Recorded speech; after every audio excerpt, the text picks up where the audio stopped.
Hello दोस्तों, मैं Hrithik horror comics में आप सबका स्वागत करता हूँ।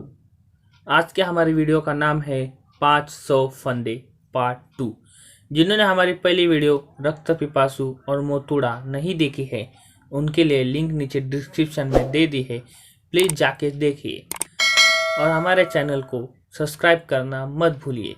तो चलिए शुरुआत करते हैं।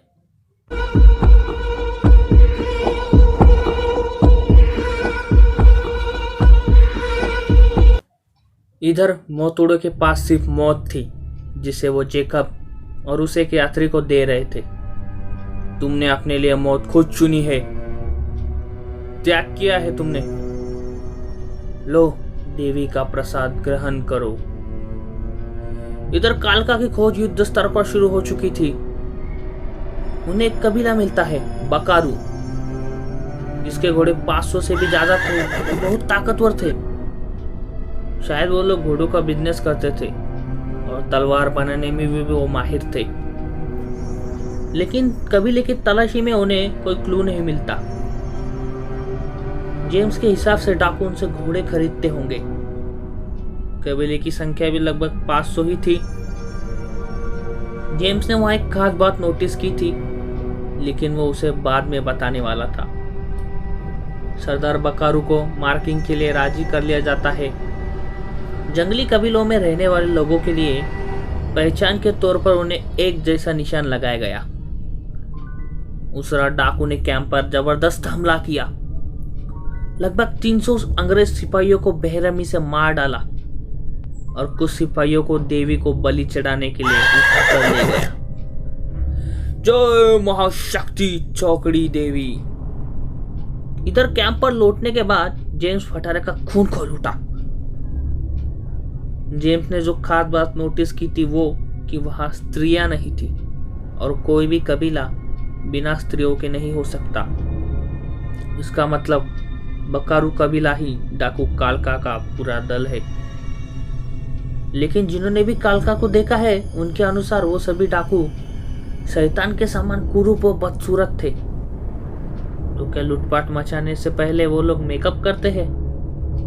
लेकिन ये तो असंभव है। उनके पास शैतानी शक्तियां है। उस रात को वो छुपकर चौकड़ी देवी के मंदिर के पास पहुंचे।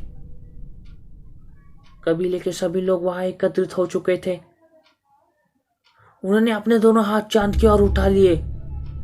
जय चौकड़ी देवी, शक्ति दो, शक्ति दो। एक एक करके सभी शैतान बन गए। निकल पड़े वो किसी नगर गांव या कस्बे को अपना शिकार बनाने। जेम्स ने वायरलेस रेडियो पर सूचना दे दी। कालका ने सौराष्ट्रपुरी पर आक्रमण कर दिया। सैनिकों ने उसका स्वागत गोलियों और बारूद से किया, लेकिन उनका उस पर कोई असर नहीं हुआ। डाकुओं ने सभी को मार डाला। जेम्स समझ गया कि रात में शैतानी ताकत के कारण उन्हें मार नहीं सकते, इसलिए 5000 सिपाहियों के साथ उसने बकारू पर धावा बोल दिया। उसके हाथ सिर्फ 200 लोग लगे। जेम्स बाकियों को आसपास के कबीलों में ढूंढने कहता है। छुपे हुए सरदार बकारू उर्फ कालका और उसके साथियों को पकड़ लिया जाता है। सभी को उन्हीं पेड़ों पर फांसी पर लटका दिया जाता है। देवी के खप्पर को साफ कर दिया जाता है, लेकिन दूसरे दिन भी खप्पर खून से भरा था। तभी वहां पर उसी रात को एक कस्बा भी लूटा गया। तांत्रिक कटपैया ने उन्हें एक उपाय बताया। आत्माओं को देवी की शक्तियां मिल रही है, इसलिए वहां 3 शिवलिंग की स्थापना करनी होगी, जिससे देवी की शक्ति कम हो जाएगी। शिवलिंग की स्थापना हो गई। हर हर महादेव, बम बम भोले। शिवलिंग की पूजा का काम कटपैया की पीढ़ी को सौंपा गया। आत्माएं उन्हीं पेड़ों में हमेशा के लिए कैद हो गई। अगले दिन फटारे भी वहां से गायब हो गया, जो आज तक कभी नहीं मिला। इतना कहकर आत्मा चुप हो गई। तो 150 साल बाद आत्माएं आतंक क्यों मचा रही है? यही तो साजिश थे उनकी। दुष्ट आत्मा ने शटकिंग को बहकाकर यात्रा शुरू करवाई। बलि की वजह से शिवलिंग का प्रभाव खत्म हो गया और ऐसा ही चलता रहा तो आत्माएं धरती पर प्रलय मचा देंगे। तो हम क्या करें? मंदिर के पास के सभी पेड़ों को जला दो। लेकिन हम उन्हें पहचानेंगे कैसे? मैं उन पर क्रॉस का निशान बना दूंगा। मगर तुम कौन हो? जेम्स फटारे। इतना कहकर आत्मा वहां से चली गई। सभी यात्रियों ने भी उनकी बात सुन ली थी। कर्नल उनसे मदद मांगता है लेकिन डर के मारे कोई मदद करने को तैयार नहीं होता। तभी एक आदमी वहां से भागने की कोशिश करता है लेकिन चमगादड़ उस पर मोचूड़ा लगा देता है। तभी गिद्ध उसे भी उठाकर ले चले जाते हैं। ये देखकर सभी मदद को तैयार हो जाते हैं। जल्दी सब मंदिर के सामने थे।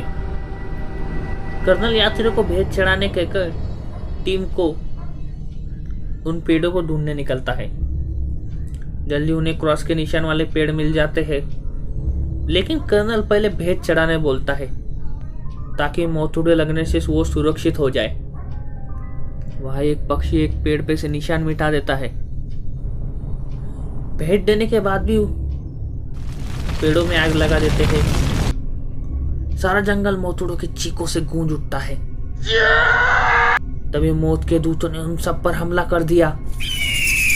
डरो मत, हमारा विश्वास ही हमें जीत दिलाएगा। हमने मोतुड़ों को मार डाला, हम जीत गए। लेकिन उन सबके गालों पर तो मोतुड़ा अब भी लगा था। तभी उनके सामने आता है डाकू काल का। हा, सबको लगेगा मोतुड़ा, सबको मिलेगी मौत। अरे ये अभी भी जिंदा कैसे है? कालका ने इधर सबको मारना शुरू कर दिया था। कर्नल जेम्स की आत्मा को बुलाने कहता है। आत्मा आती है। एक पेड़ बच गया है, पक्षी ने निशान मिटा दिया है। इधर मौत के फंदे यात्रियों के गले में जा गिरे। तभी क्रांति ने अपनी ओमलट चुआने से कालका सीधे सोम के पास जाकर गिर जाता है। इससे पहले कि वो सोम को मार पाता, कर्नल ने पेड़ को आग लगा दी। लेकिन कालका अब भी जिंदा था। बलि चढ़ाने से उसकी शक्ति बढ़ गई है। उसे अब सिर्फ रोका जा सकता है, मारा नहीं। उसके लिए मंदिर में फिर से शिवलिंग की स्थापना करनी होगी, जो कटपैया पुजारी के वंश के व्यक्ति के हाथों स्पर्श करने से ही होगी। लेकिन हम उसे ढूंढेंगे कहाँ? उसकी बाजू पर खटैया निशान होगा, एक ऐसी तलवार जो किसी खोपड़ी पर प्रहार कर रही हो। ऐसा निशान तो कर्नल ने कहीं देखा था। यात्रियों, तुम में से किसी के बाह पर देखा था मैंने। वो सभी यात्री को चेक करने बोलता है। विक्टर को पता था। क्रांति अपनी ओमलट कर्नल की तरफ काट कर फेंक देती है। तभी कालका उसका गला काट देता है। कर्नल उसे ओमलट से काट देता है। पोनी उसी की कुल्हाड़ी से उस पर वार करती है। तुमने चेकअप की बलि ली, अब मैं तुम्हारी बलि लूंगी। विक्टर इधर अपने साथ ले आया सोहम को। उसके ही बाजू पर था खटैया निशान, इसलिए कालका उसे मारने से रुक गया था। कालका ने पोनी के पेट में कुर्राड़ घुसा दी। मरते हुए पोनी ने कुर्राड़ विक्टर की तरफ फेंक दी। विक्टर ने उस पर अंधाधुंध बहुत वार किए, लेकिन उसका एक भी वार कालका का कुछ बिगाड़ नहीं सका। कालका ने विक्टर को भी मार डाला। अब सब कर्नल के ऊपर था। सोम ने एक गड्ढे को स्पर्श किया था कि कालका ने कर्नल के पीठ पर भी वार कर दिया। कर्नल ने सोम को दोनों गड्ढे को स्पर्श करने कहा और तीसरे गड्ढे को स्पर्श करते ही कालका के पूरे शरीर में आग लग गई। एक जबरदस्त चीख के साथ मोतुड़ा वहां से गायब हो गया। तीनों फील्डिंग फिर से स्थापित हो गए। तभी जेम्स की आवाज गूंजी, तुम्हारा बेटा अब ठीक हो गया है, मुझे भी अब मुक्ति मिल गई है। बाहर निकलकर रुक्मणी ने वहां शिव का मंदिर स्थापित करने की बात कही, लेकिन वहां अब भी मौजूद थी मिस्ट्री बस्टर टीम की आत्माएं। ये तो वक्त बताएगा। मोतुड़ा का शिकार हुए लोगों की आत्मा जब मोतुड़े जैसे ही शक्तिशाली हो जाएगी। हा हा हा हा हा। कहानी यही समाप्त होती है। अगर वीडियो पसंद आई है तो लाइक कीजिए, शेयर कीजिए और अब मुझे कमेंट करके ज़रूर बताइए कि आपको अगली कॉमिक्स की कहानी कौन सी चाहिए, और हमारे चैनल को सब्सक्राइब जरूर कीजिए ताकि जब भी मैं अगली कॉमिक्स लेके आऊँगा उसकी नोटिफिकेशन सबसे पहले आप तक पहुँचे। तो चलिए मिलते हैं अगली वीडियो में, तब तक के लिए जय हिंद, गुड बाय।